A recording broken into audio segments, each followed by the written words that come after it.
Kiteeberezebwa nti omuliro gwokezza ebintu by'abatuuze ku mwalo gw'Ekyagalanye mu kiro ekikeeseza olwaleero guvudde ku sigiri eyasigadde ng'eyaka mu kiro.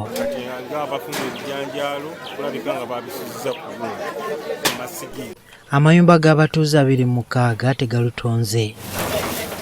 Abamu ku badduukirize batutegeezezza ng'omuliro guno bwe gwatandise essaawa nga 10 ez'ekiro ekyabawaliriza okukuba enduulu nga bwe bamenya agamu ku mayumba agabadde tegannakwata okuyamba omwalo gwonna obutasaanawo. Naye siina kyenzigyeemu atuuse omuliro gubimalawo byonna ebintu nga ne bw'ojjawo kufulu tolina kyoyinza kukola ki kujjamu. Wabadde buli kimu kyange nga wenjaki okulabirira abaana bange era siina kyensigaza kuba mpeddewo kitegeera. Ssentebe w'omwalo guno Vincent Kayondo atutegeezezza ng'enzimba embi etaliiko nnyumba za buwangaazi nakyo bwe kivaako obuzibu. Bangi ku bantu ku mwalo bazimbisa mbaawo ezanguwa okukwata omuliro. Mu kuzimba twazimba bubi. Twazimba nga tetuleseewo bikuubo tusobola kutaakiriza. Bateekewo embeera gye tulina okuyitamu yonna, oba tusasula busuulu oba tukola tutya, naye batukkirize tuzimbe ennyumba ezisobola okugezaako okukola ki okuguma.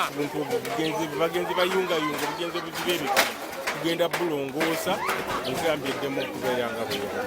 Abamu ku bafiiriddwa ebintu bategeezezza nga bwe batalina we batandikira. Kubanga tetukyalina abantu abo we bakola ki we badda olw'embeera y'ensi nga we yakola ki we yatuuka.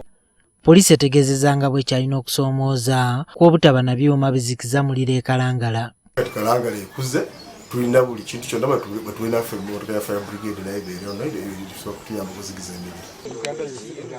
Ate abatuuze ku byalo 5 mu ggombolola y'Ekibalinga mu disitulikiti y'e Mubende bali mu kusoberwa olw'enkuba okusaanyawo amayumba gaabwe kw'ossa ensuku n'ebirime. Bano bagamba nti balina wa kutandikira. Enkuba yakakuba twagala kuddawo ebintu nga tukatukuleki. Aba gavumenti tetukwatireko waakiri abaana school fees kati bazeeyo mu masomero. Tetulina kye tunaabaweerera school fees. Enkuba eno yakosezza ebyalo okuli Kisaalaba, Nkanji, Nkandwa, Kabirizi ne Kyebumba ng'eno amayumba agawerako kosa n'ebirime enkuba yabisaanyizzaawo. Abamu ku bakoseddwa okuli Goliath Ninshabo w'abaana 7 atubuulidde ng'enkuba bwe yasaanyizzaawo ennyumba ye era ng'ebintu ebisinga obungi mu nnyumba byasaanyeewo. Kubanga gano amatooke ge tubadde tugenda kulya mu budde bw'omu maaso naye gonna gaagudde. Tosobola kusula bweru n'osula mu katimba era automatically omusujja guba gukuluma. Siina kintu kyonna ekyasigaddeyo. Ssentebe w'eggombolola y'Ekibalinga Aaron Tumukiza ayagala gavumenti eddukirira abantu be.